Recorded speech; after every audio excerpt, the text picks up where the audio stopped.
క్రీస్తునందు ప్రియమైన మీ అందరికీ ప్రభువైన యేసుక్రీస్తు నామములో వందనాలు.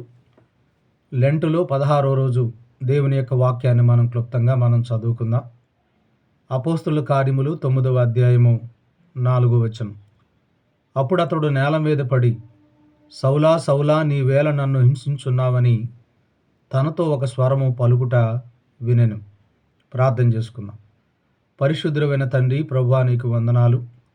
ఈ సమయంలో నాతో మా అందరితో మాట్లాడమని నీ కృప తోడుగా ఉండనిమ్మని యేసునామములో అడిగి వేడుకొనుచున్నాం మా తండ్రి, ఆమేన్. క్రీస్తునందు ప్రియమైనటువంటి వారలారా, ఇక్కడ సౌలు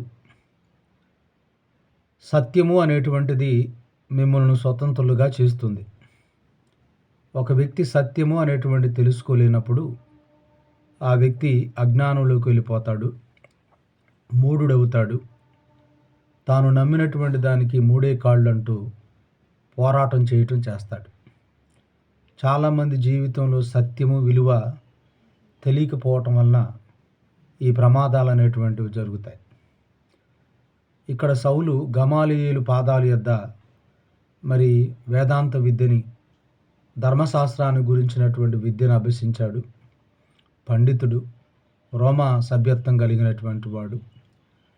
అయితే ధర్మశాస్త్రములో దేవుని గురించినటువంటి నీతి ఉద్దేశం ఏంటి అనేటువంటిది స్పష్టంగా అర్థం కాలేదు. తర్వాత ఆయనే చెప్తాడు, ధర్మశాస్త్రానికి వేరుగా దేవుని యొక్క నీతి ఉంది. ధర్మశాస్త్ర సంబంధమైనటువంటి నీతి నన్ను రక్షించలేదు, కానీ క్రీస్తునందలి విశ్వాసం వలన మరి ఆ నీతి అనేటువంటిది నన్ను రక్షిస్తుంది. ఆ నీతి కొరకు నేను సమస్తమును కూడా నష్టపరుచుకుంటున్నానని తర్వాత ఆయనే చెప్తాడు. కనుక ఈరోజు చాలామంది అజ్ఞానంలో మూర్ఖంగా సువార్తకు, క్రీస్తు పరిచర్యకు, క్రీస్తుకు వ్యతిరేకంగా మాట్లాడేటువంటి అంశాల్లో సత్యం తెలియకపోవటమే. చాలామంది కొన్ని పుస్తకాలు చదివి ఒక రకమైనటువంటి భావాల్లోకి వెళ్ళిపోతారు. ఇంకా వాళ్ళని కదిలించటం అనేటువంటిది, మార్చటం అనేటువంటిది అంత తేలిగయ్యే పని కాదు. సత్యం అనేటువంటిది తెలిసిన రోజే వాళ్ళ మనోనేత్రాలు వెలిగించబడి ఒక మంచి మార్గంలోకి రాగలుగుతారు. ఇక్కడ సౌలు స్టెఫన్ను చంపినప్పుడు అతని మరణాన్ని అంగీకరించాడు. అంతేకాదు, అతడు చంపబడినప్పుడు ఒక యవనస్తుడిగా అక్కడ అతడు కావలి ఉన్నట్లుగా మనకు కనబడతాడు.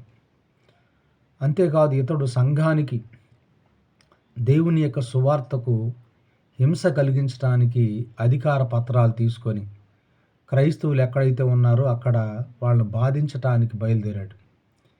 ఈయన దమస్కు ప్రయాణంలో వెళతా ఉన్నప్పుడు ఆకాశము నుండి ఒక వెలుగును అతడు ఉన్న చోట ప్రకాశించను. అతడు కింద పడిపోయాడు. అతనితో ఒక స్వరము మాట్లాడటం విన్నాడు. సౌలా సౌలా నీవేళ నన్ను హింసించున్నావు అనేటువంటి స్వరము పలుకుట అతడు విన్నాడు. ఆయన పడిపోయి అంటా ఉన్నాడు, ప్రభువా నీవెవడు అని అడగ్గా, నీవు హింసించున్న యేసును అని చెప్తున్నాడు. కనుక మీరు గమనించి చూసినప్పుడు సంఘాన్ని హింసించటం ఒకటి. యేసుక్రీస్తు ప్రభువారు ఆయన ఈ భూమి మీద ఉన్నప్పుడు శారీరకంగా, మానసికంగా, ఆత్మీయంగా అనేక రీతులుగా ఆయన అవమానించబడి హింసించబడ్డాడు. మన కొరకు ఆయన సొగసైన స్వరూపమైన లేకుండా నలకొట్టబడ్డాడు, తృణీకరింపబడ్డాడు, దౌర్జన్యం పొందాడు, బాధింపబడ్డాడు. ఆయన అన్యాయపు తీర్పు పొందినటువంటి వాడుగా మన కొరకు తన ప్రాణాన్ని ధారపోశాడు. రెండోది, ఇక్కడ యేసుక్రీస్తు ప్రభువారు పునరుద్ధానుడైన తర్వాత, సంఘం ప్రారంభించబడిన తర్వాత ఆ సంఘానికి కలిగేటువంటి శ్రమలు. ఈరోజు మనం సంఘంలో సమస్యల్ని కలుగు చేస్తూ ఉంటే, సంఘంలో ఇబ్బందులు మన వల్ల తలెత్తుతూ ఉంటే అభ్యంతరాలు రాక తప్పవు, కానీ అది ఎవరి వల్ల వస్తే వానికి శ్రమ.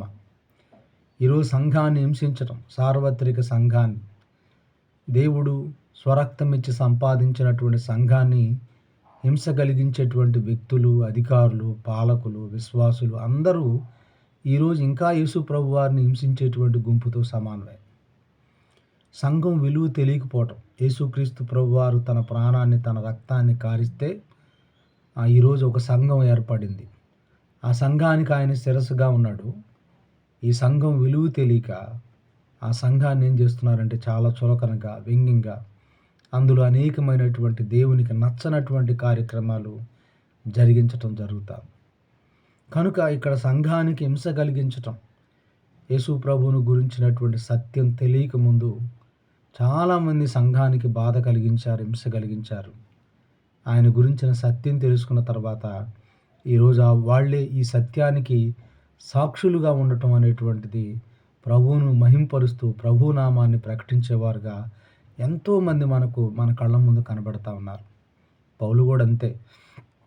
ఒకప్పుడు సత్యం తెలియక, ఒకప్పుడు తెలియక చేసి తిని, పూర్వము దోషకుడును, హింసకుడును, హానికరుడును తెలియక చేసి తిని గనక నేను కనికరింపబడి తినని మరి 22వ అధ్యాయంలో, 26వ అధ్యాయంలో ఆయన సాక్ష్యంలో చాలాసార్లు ఆయన చెప్పేది ఏంటంటే, ఈ దమస్కును గురించినటువంటి సందర్భం ఆయన జీవితంలో ప్రతి చోట దేవుని గురించి సాక్ష్యం చెప్తాడు. దేవుడు నన్ను పిలిచాడు, తన సేవకు ఏర్పాటు చేసుకున్నాడు. ఇదిగో మరి గమాలియేలు దగ్గర నేను విద్యను అభ్యసించాను, బెన్యామీను గోత్రంలో పుట్టాను, ఇంత గొప్పవాడు ఉండి అయితే నేను సత్యాన్ని తెలియకుండా ఉన్నాను. అక్కడ నుంచి మనం ఇదిగో నేను అననీయ అనేటువంటి వ్యక్తి దగ్గరికి వెళ్ళాను, అతడు యేసు నామంలో ప్రార్థన చేస్తే నాకు చూపు వచ్చింది. ఇదిగో దేవుడు నన్ను పిలిచాడు అన్నప్పుడు ఆ పిలుపుకు అవిధేయుడిని గాక విధేయుడినే నేను పరిచర్యను ప్రారంభిస్తున్నానని చెప్తాడు. కాబట్టి యేసుక్రీస్తు ప్రభువారు భూమి మీద ఆయన ఉన్నప్పుడు ఆయన శారీరకంగా, మానసికంగా, ఆత్మీయంగా వీరి దగ్గర నుంచి అనేకమైన విషయాల్లో అవమానాల్ని, హింసను పొందాడు. రెండోది, ఈరోజు మనం సంఘంలో సరిగా లేకపోతే కూడా సంఘం ఆయన శరీరం, ఆయన అవయవంలో ఉన్న మనందరం భాగాలం. ఈ సంఘానికి అవమానం కలిగించేవాళ్ళు, సంఘాన్ని హింసించేవాళ్ళు కూడా ఈ రోజున యేసుని హింసించేటువంటి వాళ్ళతో సమానమే. తర్వాత మీరు హెబ్రీ పత్రిక 6వ అధ్యాయము 4వ వచనాన్ని చూస్తే, ఒకసారి వెలిగించబడి పరలోక సంబంధమైనటువంటి దాన్ని రుచి చూచి దేవుని గురించినటువంటి అనుభవ జ్ఞానులు నడుస్తూ మరలా గనక దారి తప్పిపోయారనుకోండి, భక్తిహీనతలోకి వెళ్ళిపోయారనుకోండి, వారు మరలా యేసుక్రీస్తు ప్రభువారిని బాహాటంగా సిలువ వేసినటువంటి వ్యక్తులు అవుతారు. అంటే భక్తిహీనతను బట్టి దేవుని యొక్క నామానికి అవమానం తెచ్చినటువంటి వాళ్ళు అవుతారు. మళ్ళా యేసు ప్రభువును సిలువ వేసినటువంటి వాళ్ళు అవుతారు. అంటే మోషేను ఒకసారి మాట్లాడమంటే ఒకసారి మాట్లాడాలి, రెండోసారి ఆయన మాట్లాడమంటే కొడతాడు. ఇప్పుడు వీళ్ళనమాట, వీరు ఎవరో దేవుడు చిత్తాన్ని లోబడకుండా భక్తిహీనత కలిగి జీవించేటువంటి వ్యక్తులు. అందుకని హెబ్రీ పత్రిక 10వ అధ్యాయంలో దేవుని యొక్క రక్తమును నిరాకరించి దాన్ని ఏం చేయటం అంటే దానికి వ్యతిరేకమైనటువంటిదిగా, అపవిత్రమైనదిగా ఎంచి కృపకు మూలమగు ఆత్మను తిరస్కరించేటువంటి వాళ్ళు దండనకు పాత్రలు అవుతారు. కాబట్టి వీళ్ళు కూడా సంఘానికి హింస కలిగించటం. కాబట్టి ఇక్కడ 3 రకాలుగా మనం చూడవచ్చు. ఒకటి ఏంటంటే, యేసుక్రీస్తు ప్రభువారు భూమి మీద ఉన్నప్పుడు హింసను అనుభవించాడు, బాధను అనుభవించాడు. ఈరోజు భక్తిహీనుల వల్ల కూడా హింసను అనుభవిస్తున్నాడు, బాధను అనుభవిస్తూ ఉన్నాడు.